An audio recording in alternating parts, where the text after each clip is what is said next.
उम्र थका नहीं सकती, ठोकरें गिरा नहीं सकती, अगर जिद है जीतने की तो हार भी हरा नहीं सकती, मान लीजिए तो हार है और ठान लीजिए तो जीत है। अब ये डिपेंड आप लोगों पे करता है। इसी के साथ साथ maths by Pawan sir YouTube channel में एक बार फिर से स्वागत है। हम लेके आए हैं उत्तर प्रदेश पुलिस और दिल्ली पुलिस में मैथ्स के प्रीवियस ईयर क्वेश्चन या हम कह सकते हैं एक्सपेक्टेड क्वेश्चन। तो दोस्तों हम लोग करेंगे, ये आपको मिसलेनियस क्वेश्चन दिए गए हैं, देखते हैं पहले क्वेश्चन की ओर चलते हैं।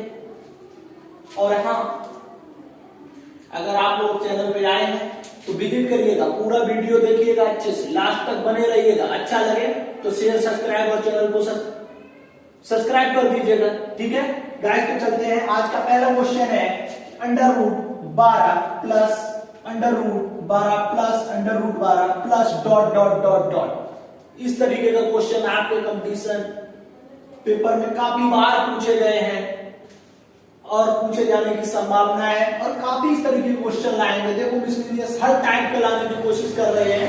तो देखो इसका क्या करेंगे, अगर तरीके पे जाओगे तो क्या दोनों पक्षों का वर्ग करने पर x मान के, ठीक है, बहुत तगड़ा हो जाएगा। आप सीधा सीधा कॉन्सेप्ट में करिएगा, ये कितना है 12 के ऐसे फैक्टर कर दीजिएगा दोस्तों जिनका अंतर कितना हो, अंतर 1 हो। तो आप कहेंगे 4 तिया 12, 4 और 3, ठीक है। अब देखो 4 और 3 फैक्टर तो कर लिए, लेकिन आंसर कितना होना चाहिए। तो आप कहेंगे अगर प्लस का साइन लगा हुआ है, काय का, प्लस का, तो आंसर 4 क्या हो जाएगा, पहले का आंसर 4 सही हो जाएगा साथियों। चलो अगर यही पे कह देते कि 3 आंसर कब होगा, अगर यहाँ पे साइन माइनस का होता तो आपका राइट आंसर 3 हो जाता, ठीक है। आशा करता हूं समझ में आया होगा। अगले क्वेश्चन की ओर चलते हैं। अगला क्वेश्चन है कि 4 की पावर 61 प्लस 4 की पावर 62 प्लस 4 की पावर 63 प्लस 4 की पावर 64 किससे विभाज्य है। तो भैया किससे विभाज्य है, इसमें आपके ऑप्शन नहीं दिए मैंने, भूल हो गई कोई बात नहीं, लिख लीजिएगा 3, 11, 13, 17, 3, 11, 13 और 17 ये ऑप्शन दिए गए। तो देखो कैसे करते हैं, आपको विभाजकता का नियम पता होना चाहिए। 2 से विभाज्य होने का नियम, यदि इकाई का अंक 0, 2, 4, 6, 8 हो तो 2 से विभक्त होगी, या हम कहते हैं इकाई का अंक सम इवन नंबर हो तब होगा। अगर 3 से विभाजकता की बात करें तो जो दी गई संख्या है उसका योग अगर 3 से विभक्त हो रहा है तो संख्या पूर्णतः 3 से विभक्त होगी। 4 से विभाजकता की बात करेंगे तो इकाई और दाई, कोई संख्या दी गई है और इकाई और दाई से बनी हुई संख्या, मतलब पीछे से 2 अंक, आपको क्या करना है, पीछे से 2 अंक उठा के देखना, अगर 4 से कट रहे हैं तो संख्या पूरी 4 से कटेगी, वरना नहीं। 5 से विभाजकता का नियम है दोस्तों, अगर इकाई का अंक 0 और 5 है तो आपका 5 से कटेगा। इसके बाद 5 के बाद देख लेते हैं, इंपॉर्टेंट है 8, लेकिन जब विभाजकता के नियम पढ़ाऊंगा तो आपको 7 या सब बताऊंगा ना, ठीक है। चलो कहां तक हो गए, अब हम 8 की बात करेंगे। तो दी गई संख्या में इकाई दाई सैकड़ा, मतलब पीछे 3 अंक अगर 4 से विभक्त हो रहे हैं या 000 है तो संख्या 8 से कटेगी। दोस्तों एक चीज भूल गए, 4 की विभाजकता के नियम में अगर इकाई दाई का अंक देख रही है या 00 संख्या के अंत में 00 तब भी 4 से कटेगा, ठीक है। 9 की बात कर लेते हैं। जो 3 का नियम था कि सारी संख्या का योग अगर 3 से कट रहा है तो 3 से, वैसे ही 9 का है नियम कि सारी संख्या का योगफल करेंगे, अगर 9 से कट रहा है तो संख्या 9 से कटेगी, वरना नहीं। 11 से विभाजकता, मोस्ट इंपोर्टेंट, 11 से विभाजकता की बात करेंगे तो इसमें हम देखेंगे सम स्थानों का योग, सम संख्याओं का नहीं, प्लेस, सम स्थानों का योग और विषम स्थानों के योग का अंतर 0 या 11 है तो संख्या 11 से कटेगी। इसके लिए आपको विभाजकता के नियम पढ़ने के लिए आप प्लेलिस्ट में चले जाइएगा, ठीक है। चलो इतनी और बात कर ली। अब हम देखेंगे कि 4 का पावर कितना है, 61 है। 4 का पावर भैया 61 है, तो इसमें उसमें हम ये देखेंगे कि इकाई का अंक कितना बन रहा है। तो 61, 4 की पावर 61 में हम क्या करेंगे, 4 से भाग लगा लेंगे। इकाई का अंक निकालना कैसे निकालते हैं, 4 से भाग लगाते हैं। तो 4 से भाग जैसे लगाओगे तो 15 चौको 60, 1 बचेगा। 4 की पावर क्या बच जाएगा, 1। और आप कहोगे कि जब 4 की पावर 62 में, तो यहाँ भैया जब यहाँ 1 बचा तो यहाँ कितना बचेगा, 2। ऐसे 4 की पावर 63 में आप कहोगे 3 बच जाएगा, और 4 की पावर 64 में 4।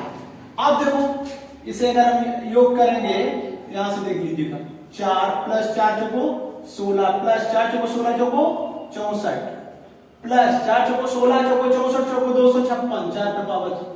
अगर देखो हम ऐड करें इसको तो आपका हो रहा है 6 4 10, 6 16, 16 4 20।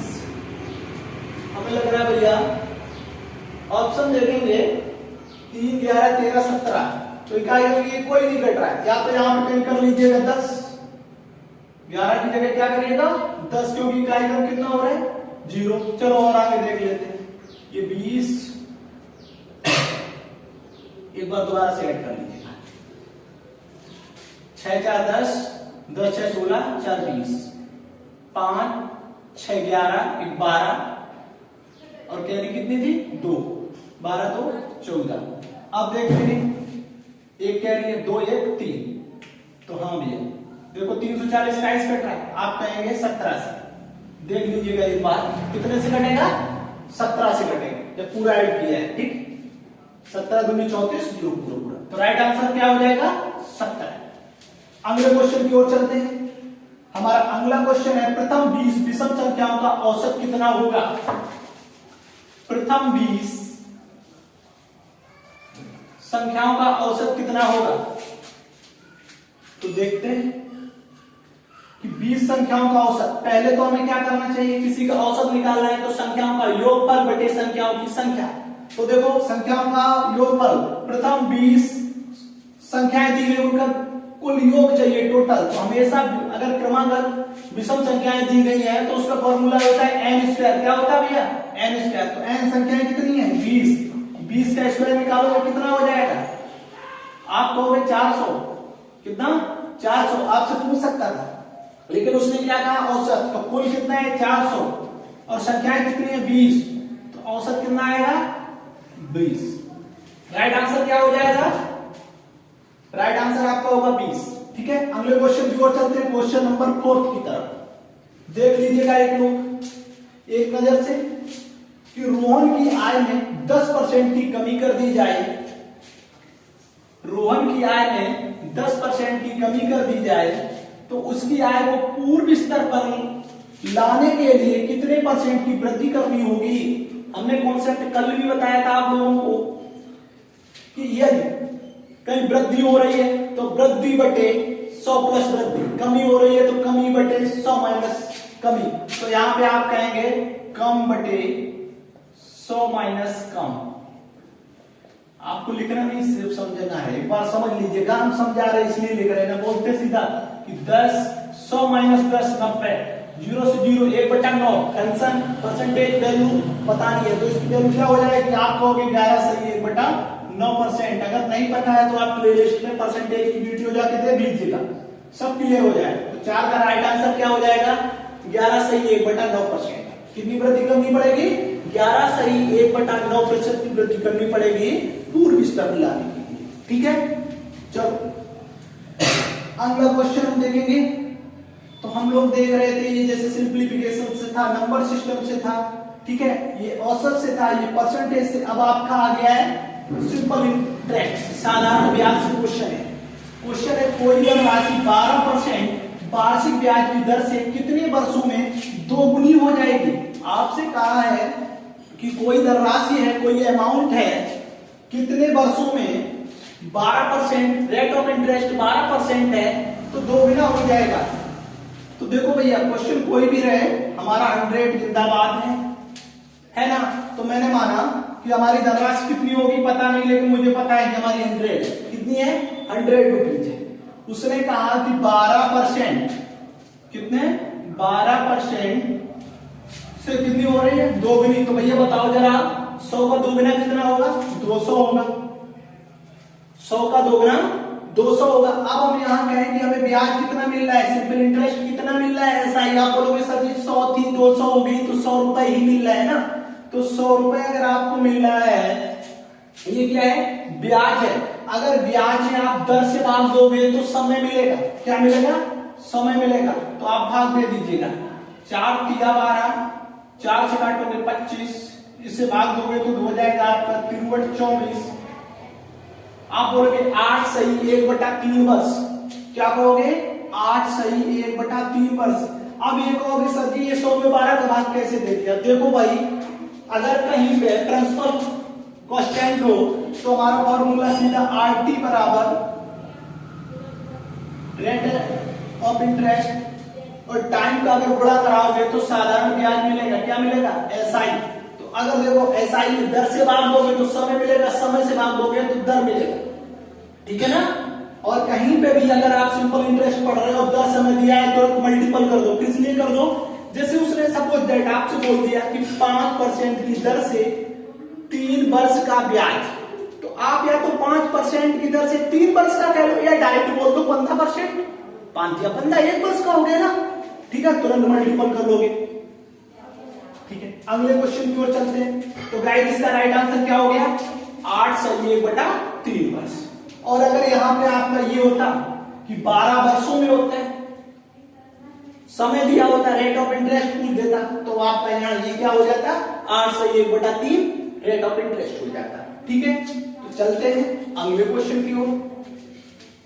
आपका ये रिवीजन दिल्ली पुलिस के लिए मैं बता चुका हूं आप लोगों को कि थोड़ा सा यूपी पुलिस में तैयारी करने वाले थोड़ा सा ध्यान दे दे। तो अभी यूपी पुलिस का तो नहीं कंफर्म हुआ है एग्जाम डेट वगैरह, उसका सब क्लियर है। ठीक है, चलो अगला क्वेश्चन है क्वेश्चन नंबर 6। ये आपके कंपाउंड इंटरेस्ट से, चक्रवृद्धि ब्याज से है। कोई धनराशि चक्रवृद्धि ब्याज से 3 वर्षों में स्वयं की 3 गुनी हो जाती है, कितने वर्षों में 9 गुनी हो जाएगी? आपसे कहा है कि कोई अमाउंट है 3 वर्षों में स्वयं का 3 गुना हो जाता है, तो कितने वर्षों में 9 गुनी हो जाएगी? अब भैया साधारण ब्याज का कॉन्सेप्ट रहता है कि प्रत्येक वर्ष साधारण ब्याज बराबर बराबर बराबर मिलता है, इसीलिए गुणा करवा देते हैं। लेकिन चक्रवृद्धि ब्याज की बात, अगर जितना गुना होगा होगा 1.5 गुना, तो अगली बार भी उतने समय में 1.5 गुना, 2.5 तो 2.5। ठीक है, बात समझ में आई ना? तो देख लेते हैं। कोई धनराशि पता नहीं, धनराशि मुझे चैप्टर बदल गया लेकिन मेरा अमाउंट 100 ही है। हमसे कहा 3 वर्षों में स्वयं की 3 गुनी हो जाती है। भैया 100 का 3 गुना बता दो जरा मुझे, कितना हो जाएगा? 300 हो जाएगा। कितना हो गया? 300। उसमें समय कितना लगा? आप कहोगे सर जी 3 वर्ष लगे। अच्छा, अगर ये 3 वर्ष में 3 गुना हो गया तो हमसे कहा कि 9 वर्षों में कितना हो जाएगा? तो अगर हम देख लें जरा, ये कहा है कितने वर्षों में 9 गुनी पूछे। 9 गुनी मतलब 100 का 9 गुना 900 पूछे। अगर हम देखें 3 वर्ष में 3 गुना, तो अगले अगर 3 वर्ष लगेंगे, अगले 3 वर्ष लगेंगे फिर भी तो 3 गुना होगा, तो इसलिए कितना हो जाएगा? 9 गुना। सवाल ने यही पूछा है कि 9 गुना होने में कितना समय लगेगा। आप बोलोगे 3 + 3 बराबर 6 वर्ष। राइट आंसर आपका क्या हो जाएगा? 6 ईयर। ठीक है, बात समझ में आई हो? वीडियो अच्छी लग रही हो, मैथ समझ में आ रही हो, मैं इस चीज की गारंटी लेता हूं ऑफलाइन बैचेस में कि मैथ पढ़ाया नहीं सिखाया जाता। एक पॉइंट सिर्फ आपको जोड़ना, घटाना, गुणा, भाग। जिन लोगों को मैथ में प्रॉब्लम हो एक बार चैनल पे विजिट कर लीजिएगा और कम से कम 2, 4, 6 दिन विजिट करिएगा, देखिएगा, अच्छे से समझिएगा। अगर चीजें ना समझ में आए तो डिसलाइक या सब्सक्राइब करके चले जाइएगा। अगले क्वेश्चन की ओर चलते हैं। हमारा अगला क्वेश्चन नंबर 7। 3000 रुपए की दर राशि CI, बोले तो कंपाउंड इंटरेस्ट, जगह कम है इसीलिए शॉर्ट फॉर्म का प्रयोग कर रहे हैं भैया। ठीक है, सिर्फ काम निकाला जा रहा है। जैसे ही साधन संसाधन की व्यवस्था हो जाएगी बहुत मजा आएगा, एकदम बिंदास, आप लोग विदाउट टेंशन। मैथ और रीजनिंग की तो गारंटी, चैलेंज चैलेंज, ठीक है, आप परेशान मत होइएगा। तो 3000 रुपए की धनराशि कंपाउंड इंटरेस्ट पर 2 वर्ष के बाद 6000 हो जाती है। कितनी हो जाती है भैया? 6000 हो जाती है। ये कहा है 4 वर्ष का ब्याज कितना होगा, आपसे पूछा है कि 4 वर्ष का ब्याज कितना होगा। देख लेते हैं दोस्तों, जगह तो इतनी है ना, कितना बड़ा भी क्वेश्चन आए जगह तुम्हारी इतने में ही बनाना है तुम्हें, ठीक है, कोई बात नहीं, अच्छी बात है, ठीक है। और अगर हाँ मैथमेटिक्स में एक बात और बताते हैं, अगर कोई क्वेश्चन आपसे 1 मिनट में नहीं लग रहा है तो आप समझ लीजिए 1 मिनट के बाद लग रहा है तो समझ लीजिए मुझे नहीं आ रहा है। क्वेश्चन को कोशिश करिएगा, जैसे जो भी पेपर होता है 3 पार्ट में बैठता है, ठीक है, कुछ सरल, कुछ मीडियम, कुछ कठिन। तो आपके मीडियम तक तो 30 सेकंड में बन जाने चाहिए, सरल वाले तो 10 सेकंड 15 सेकंड में बनेंगे। फिर आपके पास समय बच जाएगा, तब आप उसमें अगर कोई डीपली टफ क्वेश्चन है तो उसे सीधे करके करिए। नहीं आ रहा है पीछे से पढ़ लीजिए, फिर भी नहीं आ रहा है तो ऑप्शन उठा के रख लीजिएगा, ठीक है। इसीलिए समय, आज के समय में समय सबसे महत्वपूर्ण हो गया है। पेपर तो सभी सॉल्व कर सकते हैं, लेकिन टाइम को कैसे मैनेजमेंट करें, एक वीडियो लेके आएंगे, बताएंगे बिंदास कि पेपर को पहले कौन सा पोर्शन उठाएं और किस तरीके से करें, ठीक है। चलो चलते हैं अगले क्वेश्चन की ओर। क्वेश्चन हमारा था कि 3000 रुपए थे, अब की बार अमाउंट उसने दे दिया, लिख लिया भैया, कितना है? 3000 रुपए की धनराशि चक्रवृद्धि ब्याज पर 2 वर्षों में 6000 हो जाती है। इधर देखो वर्ष लगे 2, हो गई कितनी? 6000 हो गई। जैसे देखोगे कि 2 वर्षों में 6000 हो गई, पता चल गया 2 गुना हो गई। कितना हो गई है? 2 गुना। तो 4 वर्ष का ब्याज, अब भैया जब 2 वर्ष में 2 गुना तो अगले भी 2 वर्ष में 2 गुना होगी, फिर आएगा 6000 का 2 गुना, आप बोलोगे 12000। कितना? 12000। आपसे पूछता कितने गुने, मतलब कितने वर्षों में? 4 वर्षों में कितनी हो गई? 12000। लेकिन उसने नहीं पूछा, आपसे पूछ दिया है कि ब्याज कितना है। तो भैया मूलधन जब अमाउंट आपका 3000 था, अब हो जा रहा है 12000। मिश्र धन आपका अमाउंट हो जा रहा है 12000 और आपका प्रिंसिपल था 3000, तो आप बोलोगे 9000। ब्याज कितना? 9000। अमाउंट में से प्रिंसिपल घटा दोगे 9000 आपको मिल जाएगा। राइट आंसर आपका 9000। चलते हैं नेक्स्ट क्वेश्चन की ओर। अगला क्वेश्चन देख लीजिएगा। अगला क्वेश्चन है कि एक वस्तु 10% की हानि पर बेची गई। कितने परसेंट? 10% की हानि पर बेची गई। यदि उसे 90 रुपए अधिक में बेचा होता, ये कहा पहले उसे 10% की हानि पर बेच दिया, अगर 90 रुपए अधिक में बेचा होता तो 5% का लाभ होता। वस्तु का क्रय मूल्य बताइए, सीपी बताइए, कॉस्ट प्राइस बताइए। तो देखो भाई चलते हैं, वस्तु का हमेशा क्रय मूल्य कोई भी वस्तु रहे 100% मानते हैं। कितना? 100% मानते हैं। और हमेशा लाभ हानि जो निकालते हैं आपके क्रय मूल्य कॉस्ट प्राइस पे ही निकालते हैं। किस पे निकालते हैं? कॉस्ट प्राइस पे ही निकालते हैं। तो अच्छा बच्चा ये कह सकते हैं कॉस्ट प्राइस पे ही क्यों निकालते हैं, सेलिंग प्राइस पे क्यों नहीं निकाल देते सर जी? अगर ये चीजें पता रहेंगी तो आपको फॉर्मूला याद करने की जरूरत नहीं पड़ेगी, ठीक है। हम नहीं कहते कि आप याद करो कि लाभ प्रतिशत बराबर लाभ बटे क्रय मूल्य इंटू 100%, हानि बराबर ये।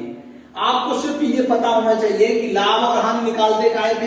क्रय मूल्य पे निकालते हैं। तो क्रय मूल्य पे क्यों ही निकालते हैं? क्योंकि उसका रीजन है क्रय मूल्य हमेशा फिक्स होता है, लेकिन सेलिंग प्राइस बदलता रहता है, विक्रय मूल्य बदलता रहता है, ठीक है। इसीलिए हमेशा क्रय मूल्य पे ही आपका लाभ हो या हानि निकालते हैं, ठीक है। चलो चलते हैं। हमसे कहा एक वस्तु 10% की हानि पर बेची जा रही है, क्रय मूल्य हमेशा कितना होगा? 100%। अगर 10% हानि पर बेची जा रही है मित्रों तो कितने पे? 90% पे बेची जाएगी। कितने पे? 90%। और कहा 90 रुपए अधिक में बेचा होता, कितने रुपए? 90 रुपए अधिक में बेचा होता तो 5% लाभ। भैया 5% लाभ कब होगा? जब आप 100 की खरीद के लाए 105 की बेचोगे, 105%। और ये जो लाभ हो रहा है किसकी वजह से हो रहा है, 90 रुपए अधिक बेचने की वजह से हो रहा है। तो आप कहोगे कि डिफरेंस बराबर 90 के, जो ये 90 की अधिकता में बेचा गया उसी की वजह से तो ये लॉस था प्रॉफिट में कन्वर्ट हुआ। तो देखो कितना डिफरेंस कितना है, आप बोलोगे 15% का, कितना अधिक 15%, क्वेश्चन के अकॉर्डिंग 90, तो 15 छक्का 90, 1% की वैल्यू 6। भैया क्रय मूल्य पूछा है, कॉस्ट प्राइस पूछा है, आप कहोगे 2 जीरो इधर चिपकाया 2 जीरो इधर चिपकाया, तो सर जी 100% की वैल्यू 600 रुपए हो गई। वस्तु का क्रय मूल्य कितना आया, 600 रुपए आया। ठीक है दोस्तों, अब चलते हैं आज के अगले क्वेश्चन की ओर। अगर आप लोग कहें तो ऊपर से थोड़ा मिटा लें, हटा देना।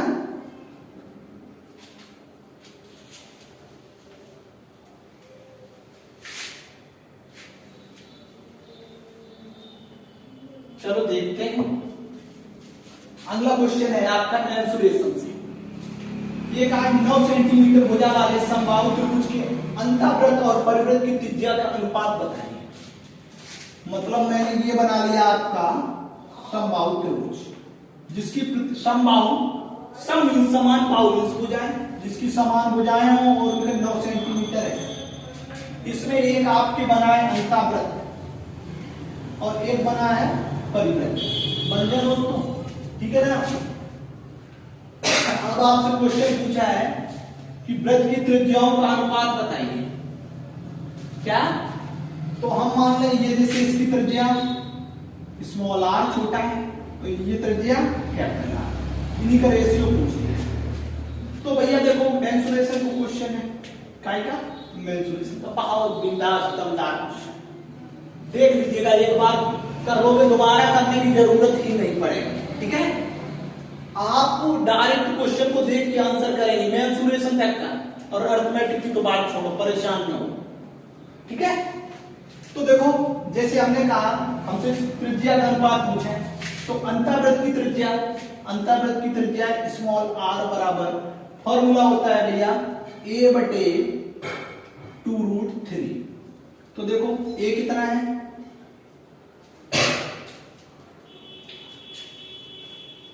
ये आपका क्या है, ये त्रिज्या है समबाहु त्रिभुज की, तो 9/2√3 त्रिज्या पता है। अगर कैपिटल आर की बात करेंगे तो फॉर्मूला होता है a/√3, तो a की वैल्यू कितनी रहेगी 9, फॉर्मूला होता है a/√3, तैयार हो गए a की जगह 9 हो गया √3। अब इनका अनुपात आपसे पूछा है, ये कहा है स्मॉल आर और कैपिटल आर का रेशियो बताओ। तो देखो 9/2√3, आप बोलोगे 9/√3, 9 से 9 खत्म, √3 से √3 के कैंसिल, क्रॉस मल्टीपल होगा 1:2। आप बोलोगे कि त्रिज्या का रेशियो कितना है, 1:2। ठीक है, अगर यही भी क्वेश्चन आपका पूछ दे कि परिधि का, जैसे इसकी परिधि और इसकी परिधि का रेशियो क्या है, तब भी आपका राइट आंसर होगा 1:2। परिधि बोले पैरामीटर, तो आप राइट आंसर क्या बोलेंगे 1:2। कैसे चाहो तो निकाल दो। आपका जो परिमिति का सूत्र होता है परिधि का, तो 2πr, इसका हो जाएगा कैपिटल आर। देखो 2π से 2πr कैंसिल, और आर की वैल्यू रखोगे तो 1:2। तो परिधि का भी रेशियो कितना होगा 1:2 होगा दोस्तों, निकालने की जरूरत नहीं है, डायरेक्ट आप पुट करिएगा।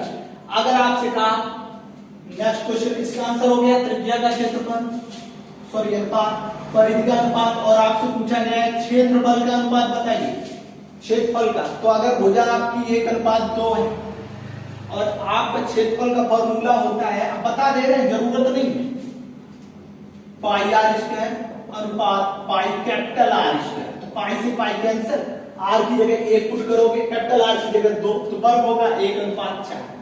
तो देखो सारे क्वेश्चन का आंसर मिल गया। अगर कहीं ऐसा क्वेश्चन बनता है, भुजा आपकी कोई रहे 9 रहे चाहे 18, 35, 45, मुझे कोई लेना देना नहीं, डायरेक्ट अगर वो आपसे पूछ रहा है, अगर आपसे पूछ रहा है कि त्रिज्या का रेशियो बताओ, तो आप कहोगे 1:2। आपसे कहेगा परिधि का अनुपात बताओ, आप कहोगे 1:2। आपसे कह देगा कि क्षेत्रफल का अनुपात बताओ तो बोल दोगे 1:4। ठीक है, बात समझ में आ गई गाइस? चाहे 9 हो, चाहे 18 हो, चाहे 28 हो, हमें से काट देना, भूल जाना, कोई मतलब नहीं कि समबाहु त्रिभुज की प्रत्येक भुजा कितनी है, कोई लेना देना नहीं। अगर सेशन आप लोगों को अच्छा लगा हो दोस्तों साथियों, तो एक बार चैनल को शेयर कर दीजिएगा अपने फ्रेंड सर्किल में, और हाँ, खुद को सब्सक्राइब कर लीजिएगा। ठीक है, वीडियो अच्छी लग रही हो तो लाइक जरूर कर दें। इसी के साथ साथ जय हिंद,